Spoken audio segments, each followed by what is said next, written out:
اصغر کو بازل کا بچایا جانا پسند نہیں آیا، اس لیے اس کے نام کے ساتھ ایک بڑی سی گالی ٹانک کر اپنے غصے کا اظہار کیا۔ یہ بشریٰ کی خواہش ہے اصغر، ہم سب جانتے ہیں کہ بشریٰ نے اس کے لیے کیا سزا تجویز کی تھی، اور مجھے لگتا ہے کہ اس کی خواہش کی تکمیل کے لیے ہی قدرت بازل کو گھیر گھار کر یہاں لائی ہے۔ لیکن اصغر نے اب بھی کوئی اعتراض کرنا چاہا، مگر لالا نے ہاتھ اٹھا کر اسے کچھ بھی کہنے سے روک دیا۔ معاذ ٹھیک کہہ رہا ہے اصغر، بازل نے بے شک ہم سب کو نقصان پہنچایا ہے، لیکن جو نقصان اس نے بشریٰ کا کیا ہے وہ سب سے زیادہ ہے، اس لیے بشریٰ ہی کو اس کے لیے سزا تجویز کرنے کا سب سے زیادہ حق بھی ہے۔ ٹھیک ہے لالا، اصغر نے فوراً ہتھیار ڈال دیے، پھر معاذ کی طرف رخ کر کے پوچھا، اب کیسی ہے بشریٰ بی بی؟ الحمدللہ بہتر ہے، ڈاکٹرز نے امید دلائی ہے کہ جلدی ریکور کر جائے گی۔ یہ بازل اتنا زخمی کیسے ہوا؟ ادھر جہاں تم لوگوں نے چھاپا مارا تھا وہاں سے تو وہ ٹھیک ٹھاک بچ نکلا تھا، جب تک وکی کی پریشانی تھی سب اسی میں الجھے ہوئے تھے، اس لیے حالات اور خبروں کا کچھ علم ہی نہیں تھا۔ اب دماغ کچھ سوچنے سمجھنے کے لائق ہوا تھا تو زبان پر سوالات بھی آ رہے تھے۔ خبروں سے پتہ چلا ہے کہ بازل نے عرفان اللہ کے گھر میں گھس کر اس پر قاتلانہ حملہ کیا تھا۔ خبروں میں اس سلسلے میں تفصیل تو کوئی نہیں تھی، لیکن مجھے لگتا ہے کہ وہ وہاں سے فرار ہوتے ہوئے سیکیورٹی والوں کے ہاتھوں زخمی ہوا ہوگا اور اس کے ساتھی اپنی جان چھڑانے کے لیے اسے یہاں پھینک گئے ہیں۔ اصغر نے لالا کے سوال کا جواب مع تجزیہ پیش کیا۔ عرفان اللہ پر قاتلانہ حملہ، بچ گیا وہ بدماش یا ابھی زندہ ہے؟ لالا کو اس خبر نے حیران کیا۔ معاذ کے لیے بھی یہ ایک انکشاف ہی تھا۔ میں وکی کی خبر سن کر ہسپتال کے لیے نکلا، اس وقت تک تو زندہ تھا لیکن خبروں میں بتا رہے تھے کہ اس کی حالت نازک ہے، میں ابھی چیک کرتا ہوں۔ اصغر نے جلدی سے اپنا موبائل آن کیا۔ اتنی دیر میں معاذ بھی یہ کام کر چکا تھا۔ مشہور و معروف سیاستدان اور سماجی کارکن عرفان اللہ صاحب، جو گزشتہ شب قاتلانہ حملے کے بعد شدید زخمی حالت میں ہسپتال لائے گئے تھے، زخموں کی تاب نہ لاتے ہوئے دم توڑ گئے ہیں۔ ہسپتال انتظامیہ نے ان کی موت کی تصدیق کر دی ہے، اور خبر جاری ہوتے ہی ہسپتال میں ان کے کارکنوں اور چاہنے والوں کا رش لگ گیا ہے۔ ہم ایک بار پھر آپ کو بتاتے چلیں کہ نیوز اینکر حسب معمول خبر سنانے کے بعد ایک بار پھر اسے دہرا رہی تھی۔ سکرین پر ہسپتال کے مناظر اور ٹکرز بھی چل رہے تھے، کچھ لوگ زارو قطار رو رہے تھے، کچھ نعرے بازی کر رہے تھے، اور کہیں کہیں احتجاج کے نام پر ہنگامہ آرائی بھی کی جا رہی تھی۔ خس کم جہاں پاک، معاذ شکی القلب نہیں تھا کہ کسی کی موت پر خوشی کا اظہار کرتا، لیکن عرفان اللہ جیسے منافق، مکار اور وطن دشمن کی موت کی خبر نے اسے سکون دیا تھا، جس کا اظہار زبان سے بھی ہو گیا تھا۔ یہ تو کوئی بہت ہی عجیب واقعہ ہوا ہے۔ نہیں، اتنا بھی عجیب نہیں، اندر ہی اندر کچھ تو چل رہا تھا، شاید آپس میں ہی ٹھن گئی تھی۔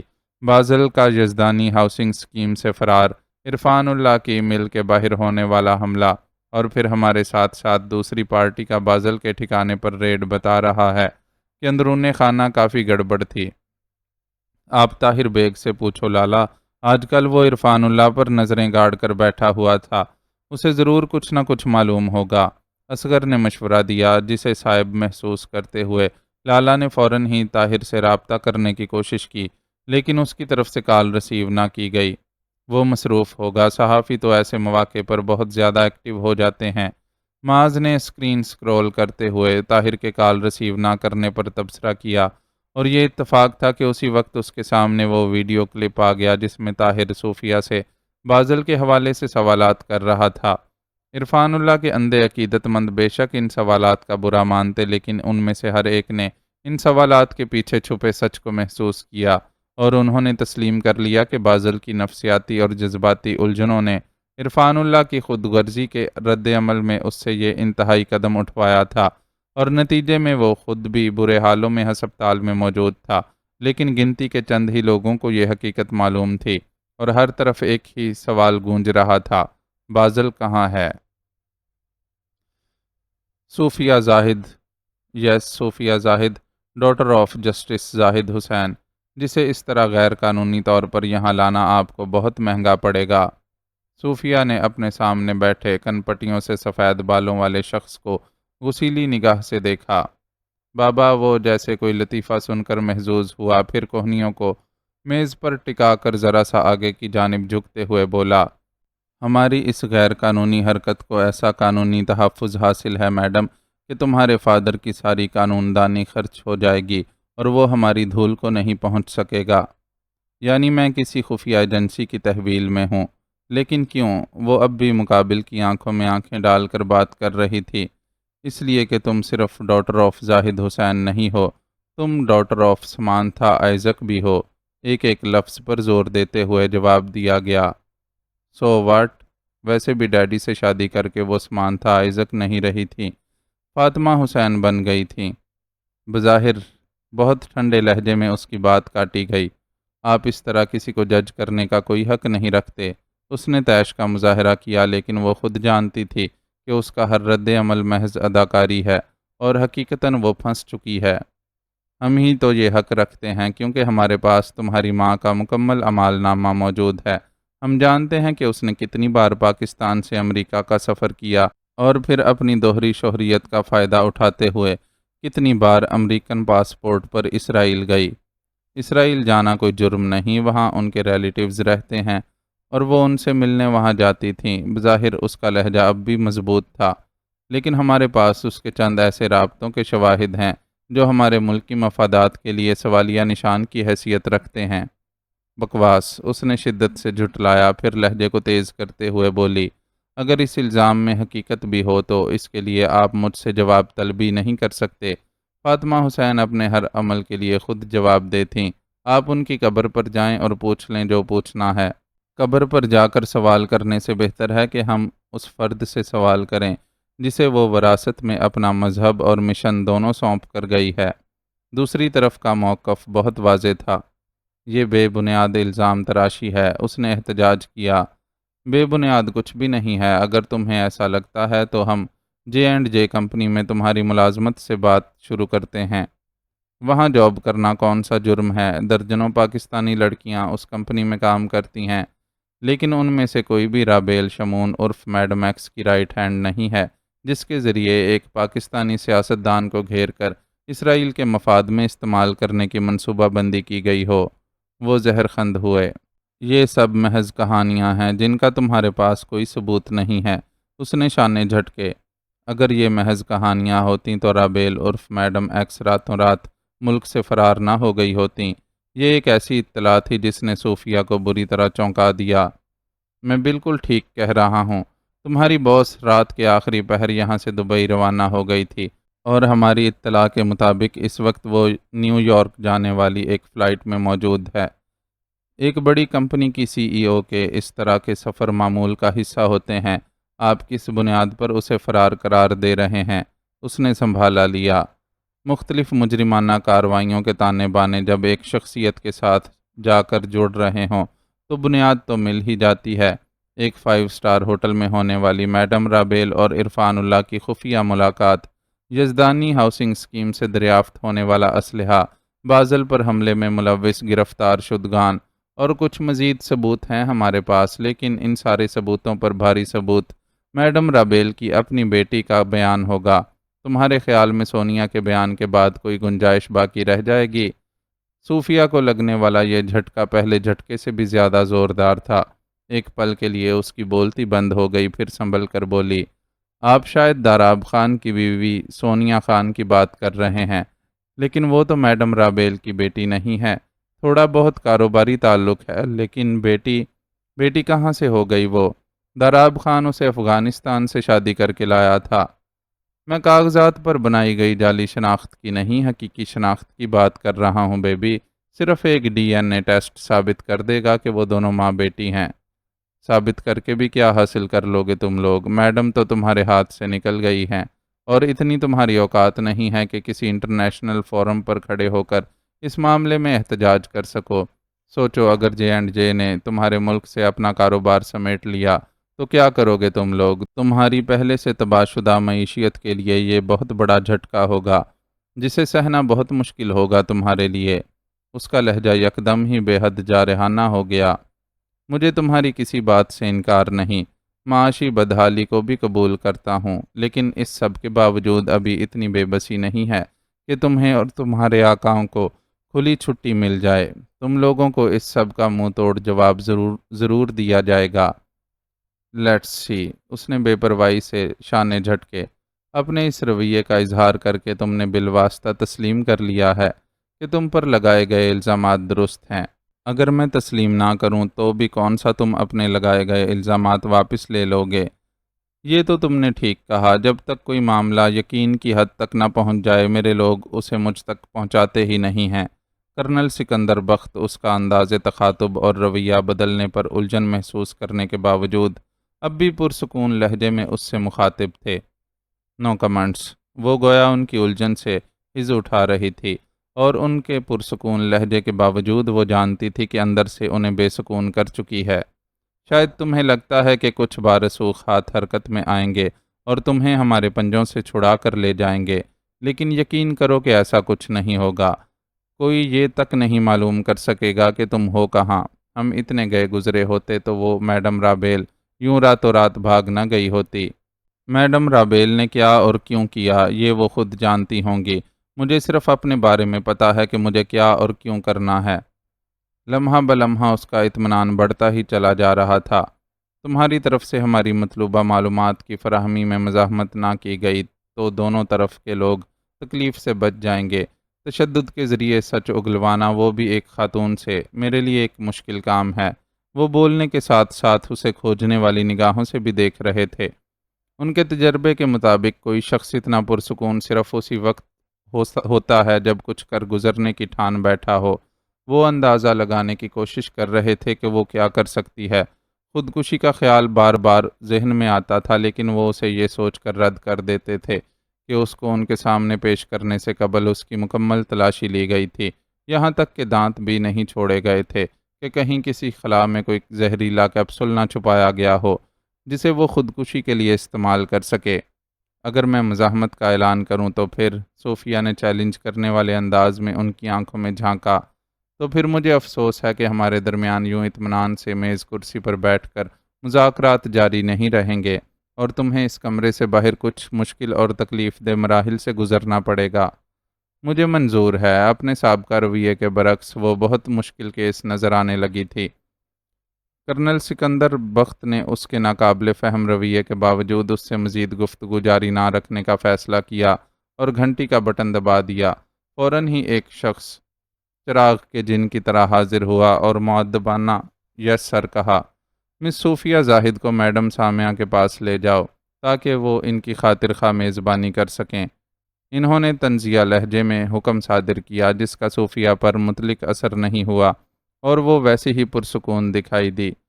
کرنل سکندر بخت نے دل ہی دل میں اس کے مضبوط اعصاب کی داد دی اور قصداً اس پر سے نظریں ہٹا لیں، لیکن ان کی حسیات وہاں ہونے والی حرکات پر مبذول تھیں۔ اٹھو میڈم، بلائے گئے شخص نے صوفیہ پر ہتھیار تان کر اسے تحکمانہ مخاطب کیا تھا۔ صوفیہ بغیر کسی مزاحمت کے خاموشی سے کھڑی ہو گئی اور اس کے اشارے پر چھوٹے چھوٹے قدم اٹھاتی خارجی راستے کی طرف بڑھی۔ اب کرنل سکندر بخت کی طرف اس کی پشت تھی۔ انہوں نے نظریں اٹھا کر اس کی طرف دیکھا۔ اس کے دونوں ہاتھ پشت پر ہتھ کڑی میں جکڑے ہوئے تھے اور دونوں پیروں میں بھی بیڑیاں پڑی ہوئی تھیں جن کے درمیان میں منسلک مختصر سی زنجیر کے باعث وہ بڑے قدم اٹھانے سے قاصر تھی۔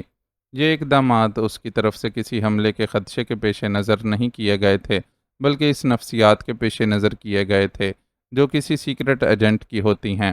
ان کا برسوں کا تجربہ تھا کہ جب کوئی سیکرٹ ایجنٹ گرفتاری کے بعد خود کو ہر طرح سے بے بس پاتا ہے اور اس کی حب الوطنی اسے زبان کھولنے اور اعتراف جرم کی اجازت نہیں دیتی، تو اس کی پہلی ترجیح خودکشی ہوتی ہے۔ خصوصاً وہ سیکرٹ ایجنٹس جو مذہبی بنیاد پرست ہوتے ہیں اس معاملے میں بہت پھرتی دکھاتے تھے، شاید اس یقین کی بنیاد پر کہ وطن کے ساتھ ساتھ مذہب کے لیے دی گئی یہ قربانی انہیں اگلے جہان میں بڑے درجات عطا کرے گی۔ صوفیہ کا معاملہ بھی مذہبی بنیاد پرستی کا تھا۔ ظاہراً مسلمان ہوتے ہوئے بھی وہ پوری طرح اپنی یہودی ماں کے زیر اثر تھی، اور اس کے متعلق حاصل ہونے والی معلومات سے اندازہ ہوا تھا کہ وہ پاکستان میں اسرائیلی مفادات کے تحفظ کے لیے ہی کام کر رہی تھی۔ عرفان اللہ کے ساتھ اس کا اچانک نتھی ہو جانا اور اسے اپنے دام میں لے کر طے شدہ ایجنڈے پر چلانا بھی کوئی ڈھکی چھپی بات نہیں رہی تھی، لیکن اب وہ کیا کر سکتی ہے یا کرنے کا ارادہ رکھتی ہے وہ سمجھنے سے قاصر تھے۔ وہ مذکورہ شخص کی نگرانی میں ان کے کمرے سے باہر نکل گئی اور اس کی پشت پر دروازہ خود کار انداز میں بند ہو گیا۔ تب بھی ان کی یہ الجھن برقرار تھی۔ اس الجھن نے ہی انہیں لیپ ٹاپ کی ٹچ سکرین پر انگلیوں کو حرکت دینے پر مجبور کیا۔ سکرین پر سیکیورٹی کیمروں کا رزلٹ شو ہونے لگا۔ انہوں نے اپنے کمرے سے باہر اس برآمدے کو فوکس کیا جس سے گزار کر اسے میجر سامعہ تک لے جایا جانا تھا۔ وہ بہت خاموشی سے سر اٹھائے برآمدے سے گزر رہی تھی۔ اسے لے جانے والا شخص اس سے 2 قدم پیچھے، اس پر گن تانے پوری طرح ہوشیار اور چوکنا تھا۔ برآمدے میں 2 جگہ سیکیورٹی اہلکار تعینات تھے، ایک عین ان کے کمرے کے باہر اور دوسرے برآمدے کے اختتام پر، اس جگہ جہاں سے سیڑھیاں نیچے جا رہی تھیں۔ صوفیہ کو اس طویل برآمدے کے اختتام تک نہیں جانا تھا۔ اسے ان کے کمرے سے 3 کمرے چھوڑ کر چوتھے کمرے میں لے جایا جانا تھا۔ اس وقت وہ دوسرے کمرے کے سامنے سے گزر رہی تھی اور بالکل پرسکون تھی۔ وہ اس پر نظریں جمائے، اس کے حرکت کرتے وجود کو دیکھتے رہے۔ دوسرے کمرے کے سامنے والے برآمدے کا حصہ پار کرتے ہی انہوں نے اس کے جسم میں خفیف سا تناؤ محسوس کیا اور چال میں بھی ہلکی سی تبدیلی محسوس کی۔ وہ بے ساختہ ہی اپنی جگہ سے کھڑے ہو گئے، لیکن انہیں سمجھنے میں معمولی سی تاخیر ہو چکی تھی۔ تیسرے کمرے کے دروازے کے عین سامنے وہ ستون موجود تھا جس کی مرمت کا جاری کام آج رکا ہوا تھا۔ اس ستون کے ساتھ ایک الیکٹرک بورڈ بھی موجود تھا جو اس وقت کھلا ہوا تھا اور اس سے بہت سی تاریں باہر نکلی ہوئی تھیں۔ پرانی عمارت کی پرانی تنصیبات کے باعث یہ انتظام موجود نہیں تھا کہ باقی منزل کو برقی رو کی سپلائی منقطع کیے بغیر صرف اس بورڈ کی ترسیل منقطع کی جا سکے۔ اس لیے خطرے کی علامات اور ستون سے دور رہنے کی ہدایات چسپاں کر کے تحفظ کا عارضی انتظام کیا گیا تھا۔ کسی قسم کے حادثے کا اس لیے بھی خدشہ نہیں تھا کہ اس منزل پر مخصوص لوگ ہی آتے جاتے تھے اور وہ سب اس مسئلے سے آگاہ تھے۔ شنید تھی کہ کل اس منزل کی بجلی کچھ گھنٹوں کے لیے منقطع کر کے مرمت کا کام مکمل کر لیا جائے گا، لیکن جو کچھ اس وقت ہونے جا رہا تھا اسے روکنے کے لیے انہیں بالکل بھی مہلت نہیں مل سکی۔ مسلح شخص کی نگرانی میں چلتی صوفیہ نے اپنے نگران کی توقعات کے بالکل برخلاف چلتے چلتے ذرا سا دائیں جانب جھکائی دی اور کسی تیز رو پرندے کی سی پھرتی سے بجلی کے کھلے بورڈ سے جا ٹکرائی۔ اس نے بورڈ سے ٹکراتے ہوئے اس بات کا اہتمام کیا تھا کہ وہ پشت کے بل اس سے ٹکرائے اور اس کے ہاتھ میں موجود لوہے کی ہتھکڑیاں ننگے تاروں کو چھو جائیں۔ بورڈ کی کم بلندی کی وجہ سے وہ اپنی کوشش میں کامیاب رہی۔ اس کا نگران اس کی طرف ہتھیار بلند کیے پل بھر ہکا بکا سا کھڑا رہ گیا، پھر زور سے چیخ کر کچھ بولا۔ شاید اس نے برآمدے کے آخری سرے پر موجود اپنے ساتھیوں کو برقی رو منقطع کرنے کے سلسلے میں ہدایات دی تھیں، لیکن کرنل سکندر بخت دیکھ سکتے تھے کچھ بھی کرنے کے لیے اب بہت دیر ہو چکی تھی۔ صوفیہ نے اپنے تربیت یافتہ ایجنٹ ہونے کا ثبوت دے دیا تھا۔ وہ ان تک آتے ہوئے اپنی جان لینے کا مقام اور طریقہ طے کر کے آئی تھی اور انہیں اعتراف تھا کہ اسے یہ موقع ان کے لوگوں کے احساس برتری نے فراہم کیا تھا۔ انہوں نے صوفیہ کے سیکرٹ ایجنٹ ہونے سے زیادہ اس کے عورت ہونے کو دماغ میں رکھا تھا۔ اگر ایسا نہ ہوتا تو وہ اس کی آنکھوں پر پٹی باندھ کر ان تک لاتے۔ کیسی ہو بشرا؟ معاذ نے بستر پر دراز بشرا کے الجھے بالوں پر ہاتھ پھیرتے ہوئے اس سے نرمی سے دریافت کیا۔ ڈاکٹرز نے اسے مکمل طور پر خطرے سے باہر قرار دینے کے باوجود بہت تھوڑی دیر کے لیے ملاقات کی اجازت دی تھی کہ فی الحال وہ بہت کمزور ہو چکی تھی اور ریکور کرنے کے لیے اسے اچھے علاج کے ساتھ ساتھ بھرپور آرام کی بھی ضرورت تھی۔ ڈھیٹ ہوں نا، اس لیے ایک بار پھر مرنے سے بچ گئی ہوں۔ بشرا کے ہونٹوں پر یاسیت بھری مسکراہٹ پھیلی ہوئی تھی۔ ایسی فضول باتیں مت کرو، مریں تمہارے دشمن، معاذ نے اسے ٹوکا۔ دشمن کا مرنا بھی تو مجھے قبول نہیں تھا، اس لیے اس کے بے بس ہو جانے کے باوجود تمہیں اس کی موت کا پروانہ جاری نہ کرنے دیا۔ وہ شاید بازل کو زندہ رکھنے کے اپنے فیصلے پر پچھتا رہی تھی۔ تم نے بالکل ٹھیک کیا تھا، وہ شخص اس لائق تھا بھی نہیں کہ اسے آسان موت دی جاتی، لیکن اس کے بچنے سے کئی لوگ موت کے منہ میں بھی تو چلے گئے ہیں۔ مجھے یاد ہے وہاں اس کے ٹھکانے پر بے تحاشا فائرنگ ہو رہی تھی۔ وہاں گھسنے والے تم لوگ ہی تھے نا؟ اس کے لہجے میں گہرا اضطراب تھا۔ وہ لالا کے آدمی تھے جن کا بروقت وہاں پہنچنا تمہاری جان بچنے کا سبب بن گیا۔ اس نے دانستہ اس جملے میں وکی کے زخمی ہونے کا ذکر نہیں کیا۔ اسے اندازہ تھا کہ یہ خبر بشرا جیسی حساس لڑکی کے اعصاب کے لیے بوجھ ثابت ہوگی۔ اور بازل، وہ پکڑا گیا یا وہاں سے بھاگ نکلنے میں کامیاب ہو گیا؟ بازل کے متعلق سوال کرتے ہوئے اس کے لہجے میں خدشات بول رہے تھے۔ وہ اس وقت تو بھاگ نکلنے میں کامیاب ہو گیا تھا، لیکن رب کی لاٹھی سے کب تک بچ کر بھاگتا؟ ایک نہ ایک دن تو اسے اس لاٹھی کی زد میں آنا ہی تھا۔ میں سمجھی نہیں۔ بشریٰ اس کے جواب سے کوئی حتمی نتیجہ اخذ نہیں کر سکی۔ وہ اس وقت مردوں سے بھی بدتر حالت میں اسی ہسپتال میں موجود ہے۔ معاذ اسے مختصراً حالات سے آگاہ کرنے لگا۔ ڈاکٹرز کے مطابق ریڑھ کی ہڈی میں لگنے والی گولی نے اس کا جسم ہمیشہ ہمیشہ کے لیے مفلوج کر دیا ہے۔ اسی طرح اس کے جبڑے جس انجان ہتھیار کی زد میں آئے ہیں، اس نے جبڑوں کے ساتھ ساتھ اس کی زبان کو بھی ناقابل تلافی نقصان پہنچایا ہے، اور اس بات کا امکان نہ ہونے کے برابر ہے کہ وہ زندہ بچ بھی جائے تو کچھ بول سکے۔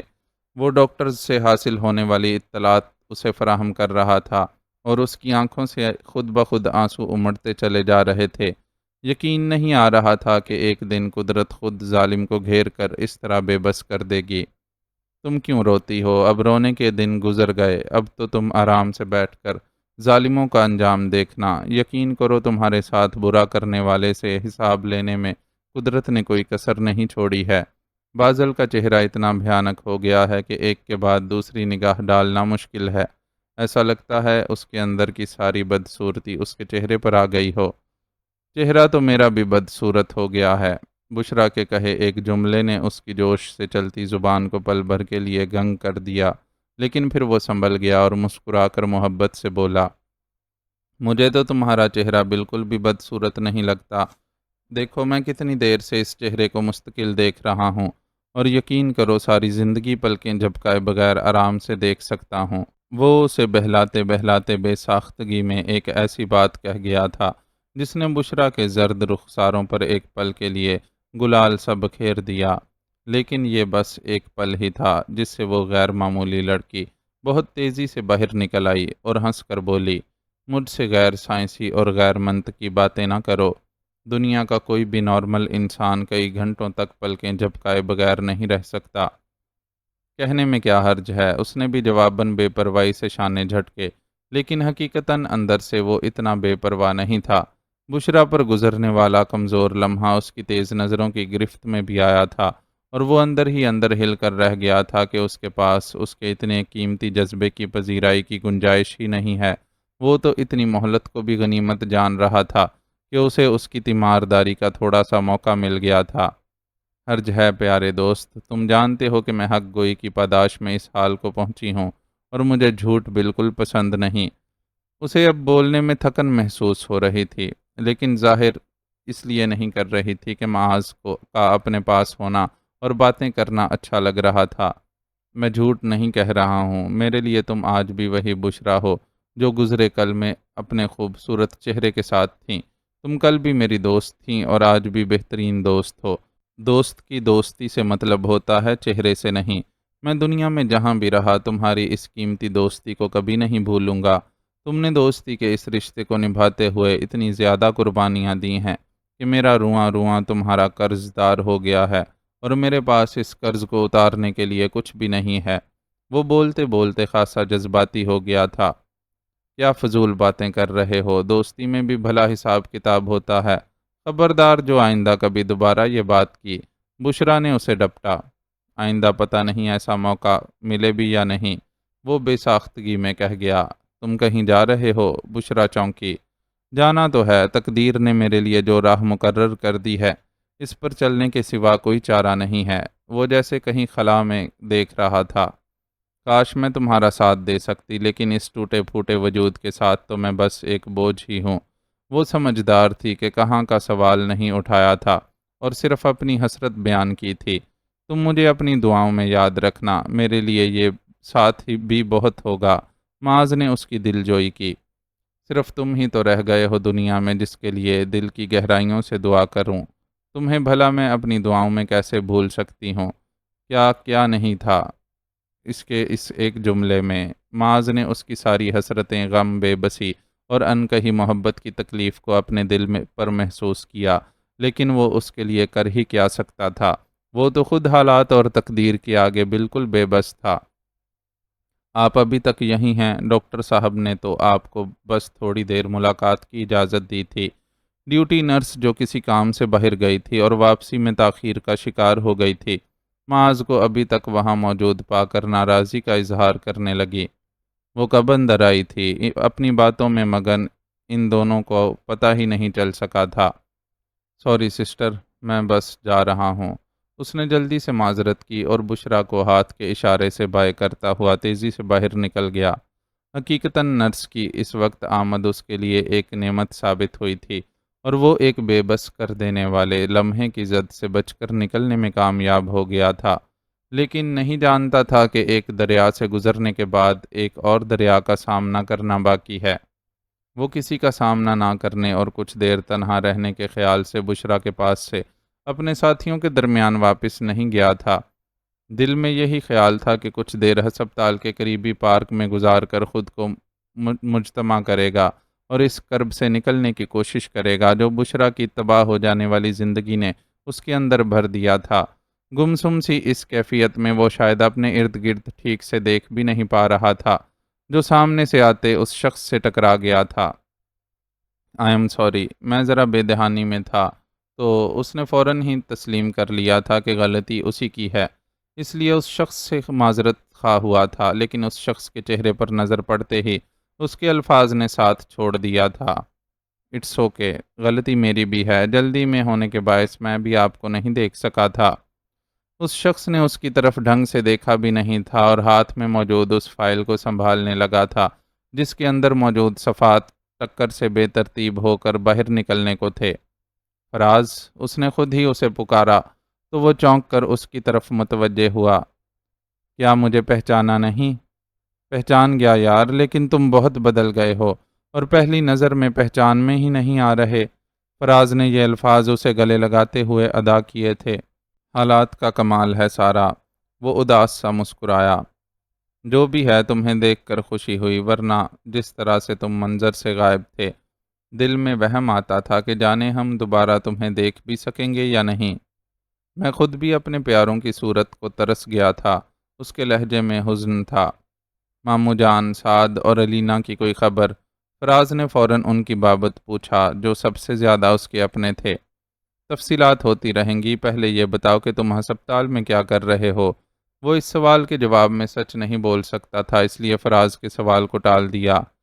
صوبیہ کو چیک اپ کے لیے لایا تھا، کسی نے بتایا تھا کہ کراچی میں ایک بہت اچھے پلاسٹک سرجن ہیں جو خصوصیت سے تیزاب سے برن ہونے والے مریضوں کو دیکھتے ہیں۔ معلوم ہوا کہ آج وہ اس وقت یہاں او پی ڈی کرتے ہیں، تو میں صوبیہ کو لے کر یہاں چلا آیا۔ فراز نے بتایا تو اس کے دل کا بوجھ مزید بڑھ گیا۔ وہ اچھی طرح جانتا تھا کہ صوبیہ تیزاب گردی کے جس حادثے کا شکار ہوئی، اس کی بنیاد میں کہیں نہ کہیں اس کی اپنی ذات وجہ تھی۔ کہاں ہے صوبیہ؟ احساس ندامت نے اس کی آواز کو بے حد پست کر دیا تھا۔ وہ ویٹنگ ایریا میں بیٹھی ہوئی ہے، اس کی فائل گاڑی میں ہی رہ گئی تھی تو میں وہ لینے گیا تھا۔ تم بتاؤ، تم یہاں ہسپتال میں کیا کر رہے ہو؟ فراز نے اس کی بابت استفسار کیا۔ ایک دوست کی عیادت کے لیے آیا تھا، اس نے مختصراً جواب دیا۔ فراز بلکہ پھپھو کی پوری فیملی ہی اس کے لیے قابل بھروسہ تھی، لیکن تجربات نے اسے سکھایا تھا کہ کسی کا کم سے کم جاننا ہی اس کے مفاد میں بہتر تھا۔ جو جتنا واقف حال تھا وہ اتنی مشکلات کا شکار تھا۔ اب بھی اس نے بات بدل دی اور فراز کے شانے پر ہاتھ رکھتے ہوئے بولا، چلو صوبیہ کے پاس چلتے ہیں۔ وہ سوچ رہی ہوگی کہ بھائی فائل لینے کہیں لاہور تو نہیں چلے گئے ہیں۔ ہاں یار، تمہیں دیکھ کر میں ایسا حیران ہوا کہ اس کا خیال ہی ذہن سے نکل گیا۔ واقعی وہ میری راہ دیکھ رہی ہوگی۔ فراز نے اپنے قدم آگے بڑھا دیے۔ معاذ اس کے ہم قدم تھا۔ ویٹنگ ایریا میں کچھ اور لوگ بھی بیٹھے ہوئے تھے، لیکن معاذ کی نظروں نے فوراً ہی صوبیہ کو جا لیا۔ اس نے اپنے بے مثال خوبصورت اور لمبے بالوں کو شاید جوڑے کی شکل میں لپیٹ رکھا تھا جو وہ اس کے سر پر موجود سکارف میں سما گئے تھے، اور ان کی معمولی سی جھلک بھی دکھائی نہیں دے رہی تھی۔ اس کا چہرہ بھی فیس ماسک کے پیچھے چھپا ہوا تھا، لیکن وہ اپنی خوبصورت روشن آنکھوں سے پہچانی جا رہی تھی۔ آنکھیں یقیناً فراز کی منتظر داخلی راستے پر ہی جمی ہوئی تھیں۔ جب ہی اس نے فراز کے ساتھ آتے معاذ کو فوری طور پر دیکھ لیا، بڑی بڑی آنکھوں میں حیرت کا سمندر امڈ آیا اور وہ بے اختیار ہی اپنی جگہ سے کھڑی ہو گئی۔ فراز کے ساتھ چلتا معاذ اس کے سامنے جا کھڑا ہوا۔ معاذ، معاذ، یہ تم ہو؟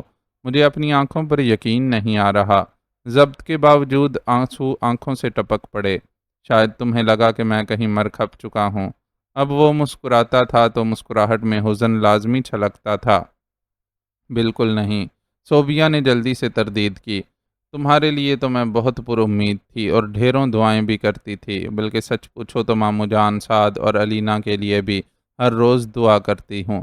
ان کی موت کی اطلاع کے باوجود میرے دل و دماغ نے کبھی انہیں مردہ تسلیم ہی نہیں کیا، اور ہمیشہ یہی لگتا ہے کہ ایک دن اچانک وہ لوگ ہنستے مسکراتے میرے سامنے آ جائیں گے۔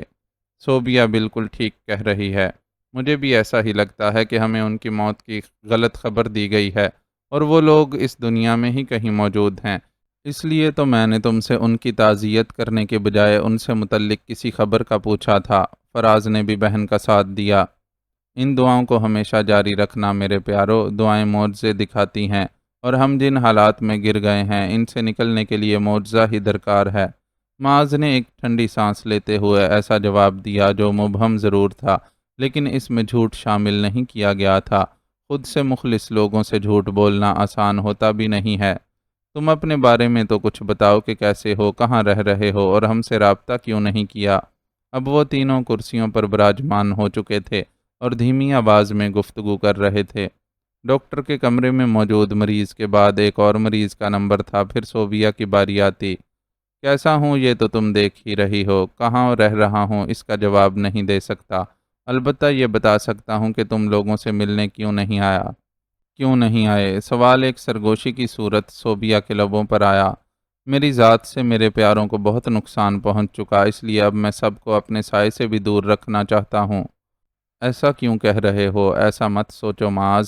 صوبیہ گویا تڑپ گئی۔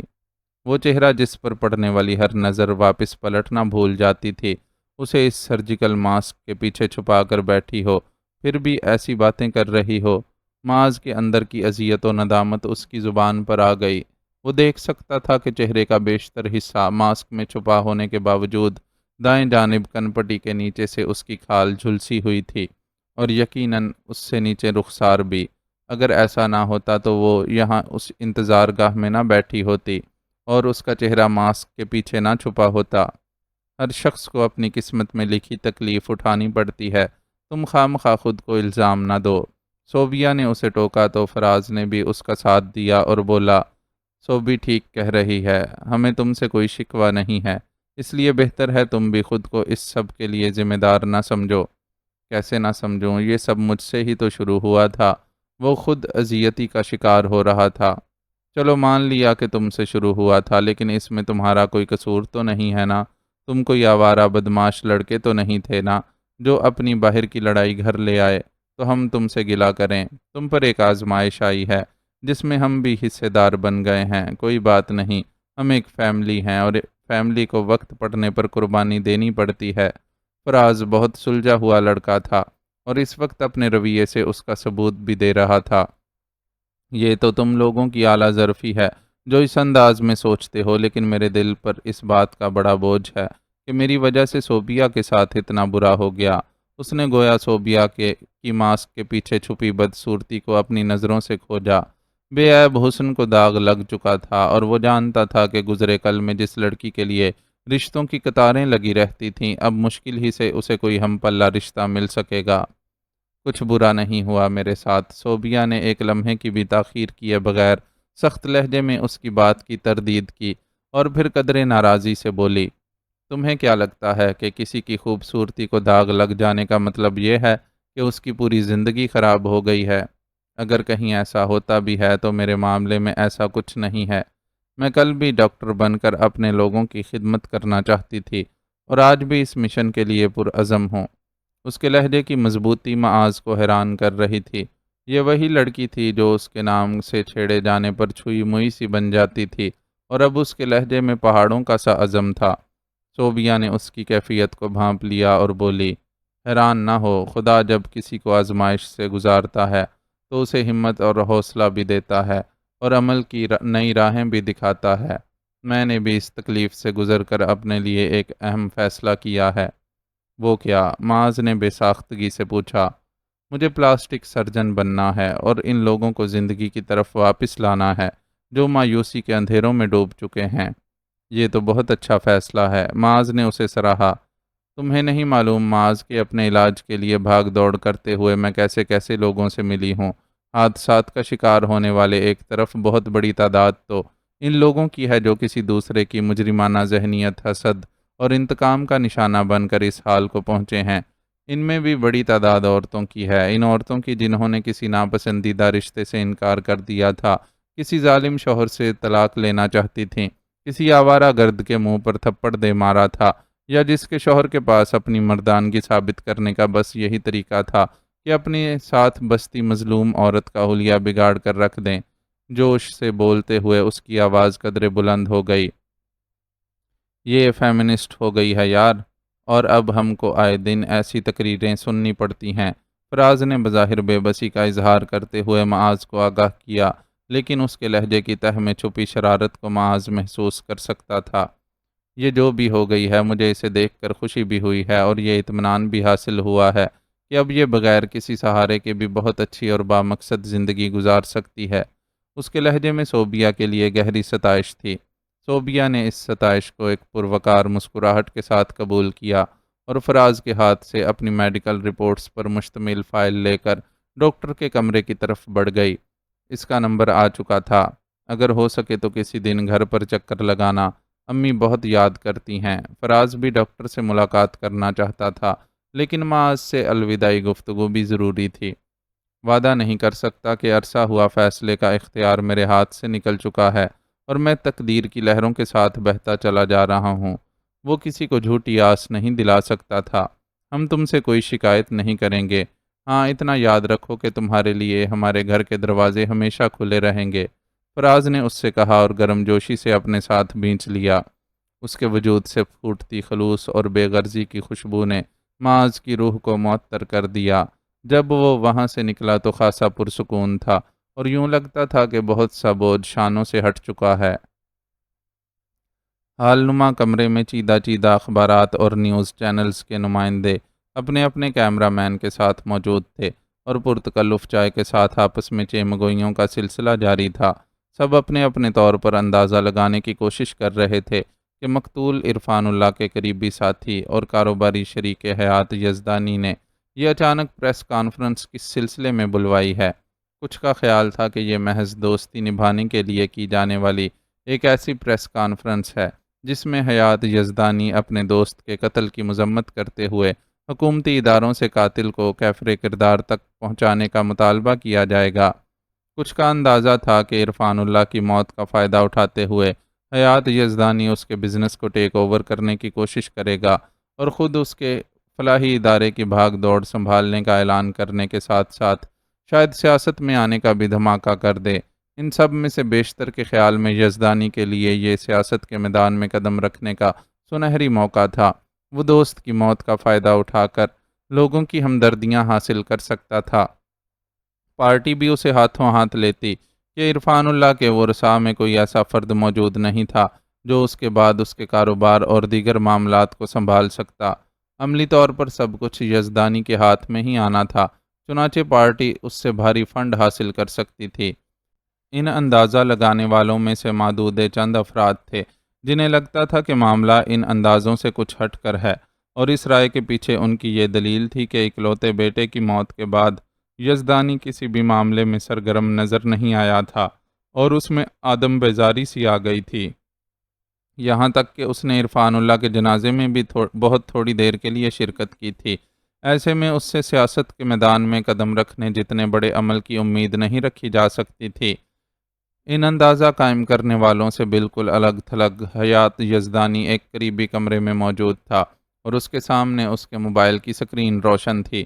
دیکھنے والوں کو لگ رہا تھا کہ شاید وہ اپنی پریس کانفرنس کے اہم نکات دہرا رہا ہے، لیکن ان کے اندازوں کے برخلاف وہ موبائل کی سکرین پر چمکتی ایک تصویر کو تکے جا رہا تھا۔ خشخشی بالوں کے ساتھ گوری رنگت والے اس نوجوان نے گلے میں سونے کی زنجیر پہن رکھی تھی اور وہ آنکھوں میں رعونت سی لیے کیمرے کی طرف دیکھ رہا تھا۔ حیات یزدانی جانتا تھا کہ نوجوان کی آنکھوں کی اس رعونت کے پیچھے یہ زوم تھا کہ وہ حیات یزدانی کا بیٹا ہے، پیسے اور پہنچ والے باپ کا اکلوتا بیٹا جو اپنے ایک اشارے پر دنیا کی ہر نعمت حاصل کر سکتا ہے۔ لیکن ہوا یہ تھا کہ وہ عین جوانی میں اس نعمتوں بھری دنیا کو چھوڑ کر اپنی رعونت زدہ آنکھوں سمیت منو مٹی تلے جا سویا تھا۔ اور حیات یزدانی کا اکلوتا بیٹا ہونے کا زوم اس کے کسی کام نہیں آیا تھا۔ سر وقت ہو گیا ہے اور سارے لوگ آپ کا انتظار کر رہے ہیں۔ اس کے سیکرٹری نے آ کر اطلاع دی تو اس نے چونک کر اسکرین پر سے نظریں ہٹائیں۔ ہاں ٹھیک ہے، آتا ہوں، میں آتا ہوں۔ اس نے بٹن دبا کر موبائل کو آف کیا اور اپنی جگہ سے کھڑا ہوا۔ 2 4 قدم چل کر وہ تھوڑا سا ڈگمگایا۔ Are you okay sir? Secretary نے اسے تشویش زدہ نظروں سے دیکھا اور آگے بڑھ کر سہارا دینے کی کوشش کی، لیکن یزدانی نے اسے روک دیا اور بڑبڑانے کے انداز میں بولا، میں ٹھیک ہوں، بالکل ٹھیک، اور باقی سب بھی ٹھیک کر دوں گا۔ اپنی بات کہہ کر وہ رکا نہیں اور قدموں کو گھسیٹتا ہوا اس حال کمرے کی طرف بڑھا جہاں کئی صحافی اس کے منتظر بیٹھے تھے۔ تشویش زدہ سا سیکرٹری بھی اس کے پیچھے پیچھے تھا۔ یزدانی کمرے میں داخل ہوا تو آپس میں خوشگپیاں کرتے صحافی گفتگو چھوڑ کر اس کی طرف متوجہ ہو گئے۔ یزدانی کسی کی طرف دیکھے بغیر اپنے لیے میز کے پیچھے رکھی گئی کرسی پر جا بیٹھا۔ اس کے عین سامنے میز پر مائک سیٹ تھے۔ وہ کچھ دیر یوں ہی سر جھکائے بیٹھا رہا، پھر یہاں سے وہاں تک حال میں نظریں دوڑائیں۔ ہم منتظر ہیں جناب۔ آخر کار کسی کا حوصلہ جواب دے گیا اور اس نے یزدانی کو اس کی خاموشی پر ٹوکا۔ آپ سب کی آمد کا بہت شکریہ صاحبو، میں آپ کا بہت زیادہ وقت نہیں لوں گا، بس کچھ اعترافات ہیں جو آپ کے روبرو کرنے ہیں اور کچھ قرض ہیں جن کا اتارنا بہت ضروری ہے۔ اس نے بولنے کا آغاز کیا تو تمہیدی جملوں نے ہی سب کو سیدھا ہو کر بیٹھنے اور ہمتن گوش ہونے پر مجبور کر دیا۔ عرفان اللہ کا بزنس پارٹنر یزدانی اہم پریس کانفرنس کر رہا تھا۔ وہاں موجود صحافی اس کے بولنے کے منتظر تھے۔ آپ سب جانتے ہیں کہ میں اس شہر کا ایک جانا مانا بلڈرز ہونے کے ساتھ ساتھ دیگر بھی کئی طرح کے کاروبار میں ملوث ہوں۔ ان میں اکثریت میں میری عرفان اللہ کے ساتھ سانجھ داری بھی ہے اور ماضی میں ہم آپس کے مشوروں اور تجاویز سے کاروبار کو مسلسل وسعت دیتے رہے، لیکن اب صورتحال یہ ہے کہ میرا اکلوتا بیٹا فوت ہو چکا ہے اور میرے بعد اس وسیع کاروبار کو سنبھالنے کے لیے کوئی موجود نہیں ہے۔ کچھ ایسا ہی معاملہ عرفان اللہ کے ساتھ بھی ہے۔ ان کا بیٹا سلطان لندن میں زیر علاج ہے اور اب تک اس کی صحت یابی کے سلسلے میں کوئی زیادہ امید نہیں بندھی ہے۔ ہو سکتا ہے اسے دوبارہ اپنے قدموں پر کھڑا ہونے کے لیے ایک طویل عرصہ لگ جائے، یا پھر یہ بھی ہو سکتا ہے کہ وہ کبھی کھڑا ہی نہ ہو سکے۔ کیا آپ کوئی ٹرسٹ قائم کرنے کا سوچ رہے ہیں؟ ایک عجلت پسند صحافی نے اپنے قائم کردہ اندازے کے مطابق عجلت میں سوال داغا۔ اس کی اس حرکت پر باقیوں نے اسے تیز نظروں سے گھورا۔ سوال جواب سلسلہ پریس کانفرنس کے اختتام پر سب سے آخر میں طے تھا۔ اپنے اکلوتے بیٹے کی موت کے بعد مجھے اس دنیا کی بے ثباتی کا بہت شدت سے احساس ہوا ہے اور میں نے کچھ اہم فیصلے کیے ہیں جن سے آگاہ کرنے کے لیے میں نے آج آپ کو زحمت دی ہے۔ صحافی کی مداخلت کا اثر لیے بغیر یزدانی نے اپنی بات کو جاری رکھا۔ میرا سب سے پہلا فیصلہ تو یہ ہے کہ عرفان اللہ کے جس کاروبار میں میری پارٹنرشپ ہے میں اس سے اپنے شیئرز الگ کر رہا ہوں۔ اس سلسلے میں بہت جلد میرا وکیل کارروائی شروع کر دے گا۔ اس کا پہلا ہی اعلان چونکا دینے والا تھا۔ سوچنے والے سوچ رہے تھے کہ وہ عرفان اللہ کے پورے کاروبار پر قبضہ کر لے گا، لیکن وہ تو اپنا راستہ ہی الگ کر رہا تھا، جس کے نتیجے میں عرفان اللہ کے کاروبار کو شدید دھچکا لگتا اور یقیناً اس کی بیوہ کے بس میں نہیں ہوتا کہ وہ اس دھچکے سے سنبھل کر کاروبار کو سنبھال سکے۔ میرے اس فیصلے کو خود غرضی پر محمول نہ سمجھا جائے۔ اصل بات یہ ہے کہ میں ان سارے جھنجھٹوں سے آزاد ہونا چاہتا ہوں، اور یقیناً عرفان اللہ کی بیوہ بھی بزنس سنبھالنے کی اہلیت نہیں رکھتی ہیں، تو ان کے لیے بہتر یہی ہوگا کہ اپنے شیئرز فروخت کر کے سکون سے زندگی گزاریں۔ لیکن بہرحال یہ صرف ایک مشورہ ہے اور اصل فیصلہ وہ اپنی ثوابدید پر کرنے کا حق رکھتی ہیں۔ اس کی اگلی بات نے لوگوں کے ذہنوں میں اٹھنے والے سوالوں کے جواب دے دیے۔ میرا دوسرا فیصلہ یزدانی ہاؤسنگ سوسائٹی سے متعلق ہے۔ میری عدم توجہ کے باعث یہ پروجیکٹ ادھورا پڑا ہے اور لوگوں کو پریشانی کا سامنا ہے، اس لیے میں نے یہ پروجیکٹ بہت اچھی شہرت کے حامل بلڈر فاروق نینی تال والا کے حوالے کرنے کا فیصلہ کر لیا ہے۔ اس تبدیلی سے لوگوں کو کوئی فرق نہیں پڑے گا اور بکنگ کے وقت طے شدہ شرائط کے مطابق ہی نہ صرف انہیں ان کے گھر تیار کر دیے جائیں گے، بلکہ ان تعمیراتی خامیوں اور نقائص کو بھی حتی الامکان دور کیا جائے گا جن کے سلسلے میں لوگوں میں شکایت اور تشویش پائی جاتی ہے۔ یہ ایک اور چونکا دینے والا اعلان تھا۔ اس اعلان کے نتیجے میں وہ بالواسطہ اعتراف کر رہا تھا کہ ماضی میں بشرا گلزار اس پر جو الزامات عائد کرتی رہی وہ غلط نہیں تھے اور واقعی پروجیکٹ میں نقائص پائے جاتے تھے۔ میں نے تیسرا فیصلہ اپنی جائیداد کے حوالے سے کیا ہے۔ رہائشی مکان، ایک عدد گاڑی، ذاتی استعمال کے زیورات اور ایک فکسڈ ڈپازٹ رقم اپنی بیگم کی گزر اوقات کے لیے مخصوص کر کے میں اپنے سارے اثاثہ جات سرکار کے حوالے کر رہا ہوں، تاکہ مجھ سے جو بھی کمی کوتاہی ہوئی ہے اس کا ازالہ ہو سکے اور یہ رقم میرے وطن اور ہم وطنوں کی ترقی کے لیے استعمال ہو۔ اس تیسرے اعلان نے لوگوں کو سچ مچ یقین دلا دیا کہ حیات یزدانی دنیا تیاگنے والا ہے۔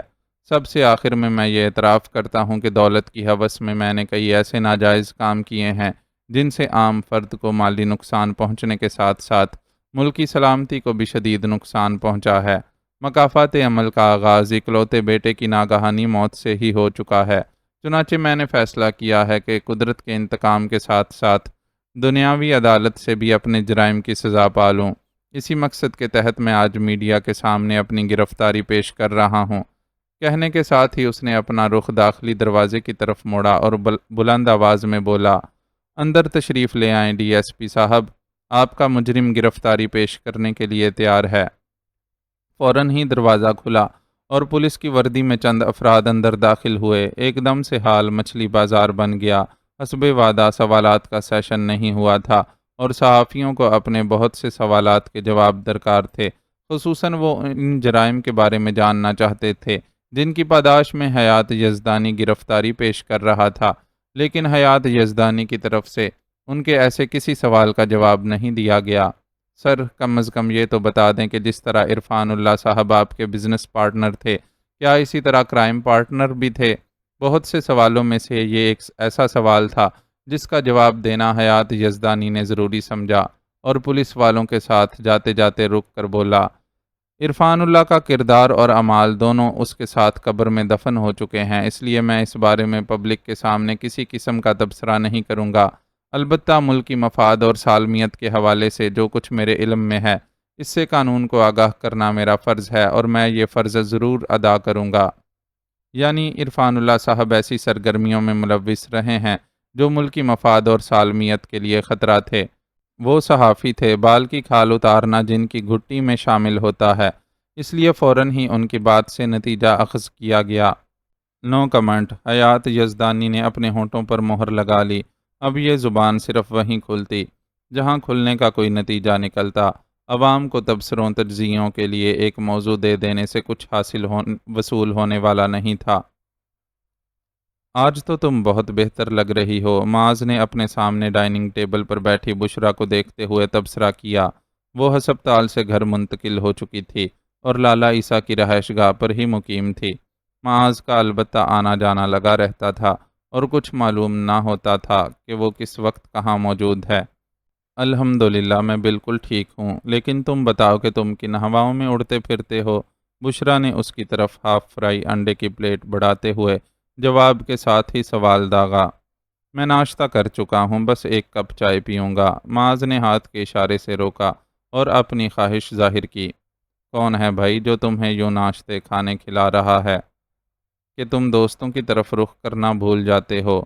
اس نے اپنے سوال کو نئے الفاظ پہنائے۔ تم تو بالکل بیویوں کی طرح پوچھ گچھ کر رہی ہو۔ معاذ اس کے انداز پر ہنس پڑا۔ ایسی تو کوئی بات نہیں۔ پیالی میں چائے انڈیلتی بشرا کا ہاتھ ذرا سا کانپ گیا اور آنکھوں نے بیک وقت کئی رنگ بدل ڈالے۔ خجالت، حسرت، تڑپ، بہت کچھ تھا ان رنگوں میں۔ معاذ کا دل دکھا، لیکن وہ اس کے لیے کچھ کر بھی نہیں سکتا تھا، اس لیے بات بدل دی۔ میری چھوڑو، اپنی بتاؤ، مستقبل کے کیا ارادے ہیں تمہارے؟ جو کچھ بیتنا تھا بیت چکا، اب تمہیں آگے کی زندگی پلان کرنا ہوگی۔ مہناز سے بات ہوئی تھی میری، وہ میڈم تاجور کا پارلر چھوڑ کر اپنا ذاتی پارلر بنا رہی ہے۔ اس نے مجھے آفر کی ہے کہ میں پہلے کی طرح اس کے ساتھ اس کے اپارٹمنٹ میں رہوں تاکہ وہ گھر کی فکر سے آزاد رہ کر اپنے کام پر فوکس کر سکے۔ بدلے میں وہ مجھے میری تعلیم مکمل کرنے اور لکھنے لکھانے کے کام میں مکمل سپورٹ کرے گی۔ بشرا نے بھی خود پر تیزی سے قابو پا لیا اور اسے مہناز کی پیشکش کے بارے میں آگاہ کیا۔ بری پیشکش نہیں ہے، لیکن تم چاہو تو کسی ہاسٹل میں بھی تمہاری رہائش کا انتظام ہو سکتا ہے۔ اخراجات کا کوئی مسئلہ نہیں، سب کچھ مینج ہو جائے گا۔ چائے کا گھونٹ بھرتے ہوئے اس نے بشرا کی بات غور سے سنی اور اسے ایک اور انتخاب کا موقع دیا۔ نہیں، مجھے مہناز کی آفر اچھی لگی ہے۔ اپنے مسائل کی وجہ سے وہ بازل کے جال میں پھنس کر مجبور ہو گئی تھی، ورنہ خود ذاتی طور پر بری لڑکی نہیں ہے۔ سچ پوچھو تو اگر میں بازل کی رسائی میں ہوتے ہوئے بھی اب تک زندہ رہی تو اس میں مہناز کا بہت ہاتھ تھا۔ میرا دل کہتا ہے کہ میں اس کی پیشکش قبول کر لوں۔ اگر دل کہتا ہے تو ضرور کر لو، معاذ مسکرایا۔ کر لوں گی، ویسے بھی بیچارے دل کی فرمائش پوری کرنے کا موقع کم کم ہی ملتا ہے۔ اس کی بات نے معاذ کی مسکراہٹ بجھا دی۔ وکی کا بتاؤ، وہ کیسا ہے؟ دوبارہ اسے دیکھنے جانے کا موقع ہی نہیں مل سکا۔ اسے احساس ہوا کہ وہ ایسی بات کر کے معاذ کے ساتھ کچھ زیادتی کر گئی ہے، اس لیے جلدی سے موضوع بدل دیا۔ وہ بہت بہتر ہے، جلد ڈسچارج بھی ہو جائے گا۔ میں یہاں سے ہسپتال ہی جاؤں گا، تم بھی میرے ساتھ چلو، معاذ نے اسے پیشکش کی۔ ٹھیک ہے، میں ناشتے کے بعد تیار ہو کر آتی ہوں۔ تمہیں ٹائم کا تو ایشو نہیں ہے نا؟ تھوڑی دیر انتظار کر لو گے میرا؟ بالکل کر لوں گا، تم ایسا کرو کہ اطمینان سے ناشتہ کر کے تیار ہو، میں اس دوران لالا سے ملاقات کر لیتا ہوں۔ معاذ نے اپنی پیالی سے آخری گھونٹ بھرا اور لالا سے ملاقات کے لیے اٹھ گیا۔ لالا نے بہت خوش دلی سے اس کا استقبال کیا۔